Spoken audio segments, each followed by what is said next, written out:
കൂട്ടുകാർക്കെല്ലാം സ്നേഹത്തോടുകൂടി ഫുഡ് നോട്ട്സിൻ്റെ പുതിയൊരു എപ്പിസോഡിലേക്ക് സ്വാഗതം.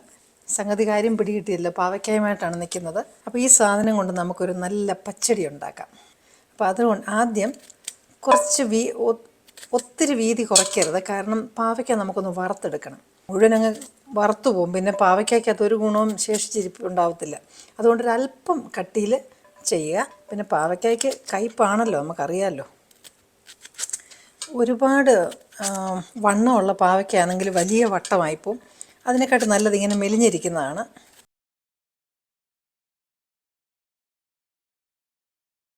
ഈ പാവയ്ക്ക ഒരുപാട് മൂത്തതാണെങ്കിൽ അതിൻ്റെ അരി ഒന്നെടുത്ത് കളയണം കേട്ടോ. പാവയ്ക്കയുടെ കയ്പ്പ് നമുക്കറിയാമല്ലോ, അതുകൊണ്ട് ആ കയ്പ്പൊന്ന് കുറയ്ക്കാനായിട്ട് ഒരല്പം ഉപ്പിട്ടൊന്ന് തിരുമ്മി വയ്ക്കുക. അതങ്ങ് പൊടിച്ച് കളയരുത്, ഞെരുടരുത്, അതിലെല്ലാം ഒന്ന് പുരട്ടി വെച്ചാൽ മതി. ഒടിച്ച് കളയണ്ട, ഇതിങ്ങനെ വട്ടത്തിൽ തന്നെ കിടക്കുന്നതാണ്, കറിക്കകത്ത് കിടക്കുന്നതാണ് ഭംഗി. നമ്മളിതിനകത്തൊന്ന് പിഴിഞ്ഞ് കളയണ്ട.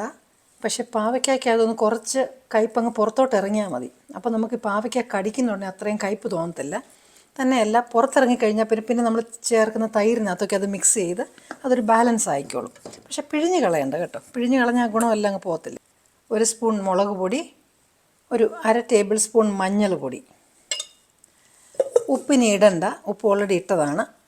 അതിനകത്തേക്ക് നമുക്ക് ഇത് എള്ളെണ്ണയാണ്, കുറച്ച് എള്ളെണ്ണ ഒഴിച്ചിതൊന്ന് നമുക്ക് മിക്സ് ചെയ്യണം. ഇങ്ങനെ നന്നായിട്ടൊന്ന് മിക്സ് ചെയ്തതിന് ശേഷം പാവയ്ക്കകത്തും കൂടെ അതുപോലെ ഒന്ന് പിടിച്ച് ഇതൊന്ന് പുരട്ടി വയ്ക്കുക. വേറെ ഒരു മസാലയും നമ്മൾ ചേർക്കുന്നില്ല. ഇത് ഒരു 5-10 മിനിറ്റ് ഇരിക്കട്ടെ. ഉപ്പെല്ലാം ഇറങ്ങി മസാലയൊക്കെ നല്ല കറക്റ്റ് ആയിക്കോളും. ഇത് ശരിക്കും പറഞ്ഞാൽ ഒരു റിക്വസ്റ്റഡ് വീഡിയോ ആണ്, എന്നോട് റിക്വസ്റ്റ് ചെയ്തൊരു വീഡിയോ ആണ്. പാവയ്ക്കയുടെ തൈര് കൊണ്ടുള്ള പച്ചടി ഇടാമോ എന്ന്. നിങ്ങൾക്ക് ആർക്കെങ്കിലുമൊക്കെ എന്തെങ്കിലും റെസിപ്പീസ് അറിയാൻ ആഗ്രഹമുണ്ടെങ്കിൽ അത് റിക്വസ്റ്റ് ചെയ്യാവുന്നതാണ്. എനിക്കറിയാവുന്നതാണെങ്കിൽ തീർച്ചയായിട്ടും ഞാനത് പോസ്റ്റ് ചെയ്യാം. നമ്മൾ ഇവിടെ ഒരു ചീനച്ചട്ടി വെച്ചു. അത് ചീനച്ചട്ടി ചൂടാകുമ്പോൾ നമുക്കതിനകത്ത് എള്ളെണ്ണ ഒഴിക്കണം. എള്ളെണ്ണയിലാണ് നമ്മൾ ഈ പാവയ്ക്ക ഒന്ന് വറുത്തെടുക്കാൻ പോകുന്നത്. എണ്ണ ചൂടാകുന്ന ഉടനെ നമുക്ക് അതൊന്ന് വറുത്തെടുക്കണം. പാവയ്ക്ക കട്ടി കൂട്ടി ഇടാൻ ഞാൻ പറഞ്ഞതിൻ്റെ താല്പര്യം എന്താണെന്ന് വെച്ചാൽ, വറക്കുമ്പോഴും അകത്ത് കുറച്ച് ഭാഗം അങ്ങ് ക്രിസ്പി ആകാതെ കാണണം. അല്ലെ പാവയ്ക്കയുടെ ഗുണം മുഴുവൻ അങ്ങ് പോകത്തില്ലേ. നിങ്ങൾക്ക് പാവയ്ക്ക ഇഷ്ടമാണ്, എന്നാലും കയ്പ്പ് ഒരുപാട് ഇഷ്ടമില്ലെങ്കിൽ ഇത് വളരെ കട്ടി കുറച്ച് നിങ്ങൾക്ക് ചെയ്യാം. മാക്സിമം തീയിട്ടാണ് ഞാനിത് ചെയ്യുന്നത്, കാരണം പെട്ടെന്ന് നമുക്ക് വെളിവശം വെന്ത് കിട്ടണം. അകം വെന്തില്ലെങ്കിലും കുഴപ്പമില്ല, വെളിവശം നല്ല ക്രിസ്പി ആയിട്ട് നമുക്ക് കിട്ടണം. അതുകൊണ്ട് മാക്സിമം തീയിലിട്ടാണ് ചെയ്യുന്നത്. പക്ഷേങ്കിൽ പാൻ നല്ല കട്ടിയുള്ള ബേസുള്ള പാനിൽ വേണം ചെയ്യാൻ, അല്ലെങ്കിൽ കരിഞ്ഞു പിടിക്കും, അല്ലെങ്കിൽ പുകഞ്ഞു വരും. നിങ്ങൾക്ക് വേണമെങ്കിൽ ഇനിയും ക്രിസ്പിയായിട്ട് മൂപ്പിക്കാമേ. ഞാൻ ഒരു ഹെൽത്തി കുക്കിംഗ് ലൈൻ പിടിച്ചാണ് ഈ പറയുന്നത്. ഇതൊക്കെ ഈ സെറ്റും ഏകദേശം മൂത്തിട്ടുണ്ട്. നിങ്ങൾക്കിത് ഇടയ്ക്ക് ടേസ്റ്റ് ചെയ്ത് നോക്കിയിട്ട് ഇതിന് കയ്പ്പ് ഉണ്ടെന്ന് തോന്നുകയാണെങ്കിൽ ഒരു നുള്ളുപ്പ് അല്ല 2 നുള്ളുപ്പ് ഇതിനകത്തേക്ക് തന്നെ അങ്ങ് ഇടണം, ഈ എണ്ണയ്ക്കകത്തേക്ക് കേട്ടോ. അപ്പോൾ അതൊന്നുകൂടെ നല്ല ടേസ്റ്റി ആയിട്ട് വന്നോളും, കയ്പ്പ് കുറച്ചിട്ട്.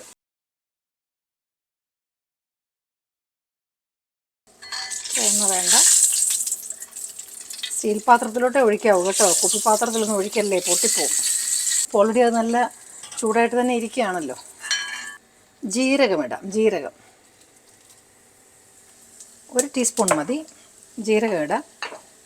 അത് പൊട്ടുമ്പോൾ തന്നെ 2-3 വെളുത്തുള്ളി, പിന്നെ അതുപോലെ തന്നെ ചുമന്നുള്ളി. എന്തിനാണെന്ന് വെച്ചാൽ പാവയ്ക്കയുടെ ഈ കയ്പ്പൊക്കെ കുറച്ചൊന്ന് കുറയ്ക്കാനുള്ള പദ്ധതികളാണ് നമ്മൾ നോക്കുന്നത് കേട്ടോ.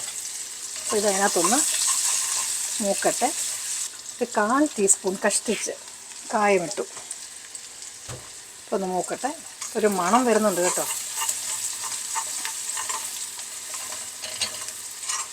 ഇതൊന്ന് മൂത്തോട്ടെ ഈ ഉള്ളി.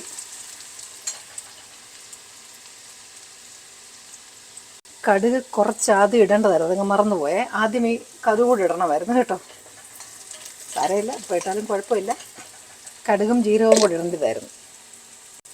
ഈ ഉള്ളിക്ക് ഉപ്പില്ലെന്ന് തോന്നുകയാണെങ്കിൽ 1 നുള്ള ഉപ്പ് ഇടാം, ആവശ്യമില്ലെങ്കിൽ വേണ്ട. ഒന്ന് നോക്കണം, അത് ഒരുപാട് കരിഞ്ഞു പോകാൻ സമ്മതിക്കരുത്. 2-3 കരിവേപ്പിലയും കൂടി ഇടുക.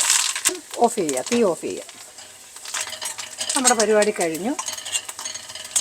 ഇനി നമുക്ക് നല്ല കട്ട തൈരാണിത്. ആ തൈരിനകത്തേക്ക് നമുക്ക് ആദ്യമേ നമ്മൾ വറുത്ത് വെച്ചിരിക്കുന്ന പാവയ്ക്ക ഇടാം. പ്ലേറ്റ് ചെറുതാണെന്ന് തോന്നുന്നു. അതുപോലെ തന്നെ നമുക്ക് നിങ്ങൾ കടുക് വറുത്തതിനകത്തുനിന്ന് എല്ലാം ഒഴിക്കണമെന്നില്ല. എണ്ണ കുറച്ച് മതിയെങ്കിൽ ഈ മസാല മാത്രം എണ്ണ കുറച്ചൊഴിക്കാം. അടിപൊളിയാണിത് കേട്ടോ. ഇതാണ് നമ്മുടെ പാവയ്ക്ക പച്ചടി. ഇനി ഇത് നന്നായിട്ടൊന്ന് മിക്സ് ചെയ്യണം. ഇതിൻ്റെ പുറത്ത് നമുക്ക് കുറച്ച് മല്ലിയില ഇടണം. ചെറുതായിട്ടരിഞ്ഞ മല്ലിയിലയും കൂടെ നമുക്കിടാം. നമ്മുടെ പാവയ്ക്ക പച്ചടി റെഡിയാണ്. അപ്പം നമ്മുടെ പച്ചടി റെഡിയാണ്. ഇതെല്ലാം കൂടെ നല്ല ശ്രദ്ധിച്ചൊന്ന് മിക്സ് ചെയ്താൽ മതി. അതുപോലെ തന്നെ എൻ്റെ ചാനൽ ഇതുവരെയും സബ്സ്ക്രൈബ് ചെയ്തിട്ടില്ലെങ്കിൽ ഒന്ന് സബ്സ്ക്രൈബ് ചെയ്ത് സപ്പോർട്ട് ചെയ്യണം. ഫ്രണ്ട്സിനൊക്കെ ഒന്ന് ഷെയർ ചെയ്യണം. പിന്നെ നിങ്ങൾക്ക് ചെയ്ത് കാണാൻ ആഗ്രഹമുള്ള അല്ലെങ്കിൽ പഠിക്കാൻ ആഗ്രഹമുള്ള റെസിപ്പീസ് എന്തെങ്കിലും ഉണ്ടെങ്കിൽ നിങ്ങൾ പറഞ്ഞാൽ അതെനിക്കറിയാവുന്ന റെസിപ്പി ആണെങ്കിൽ ഞാൻ തീർച്ചയായിട്ടും പോസ്റ്റ് ചെയ്യാം.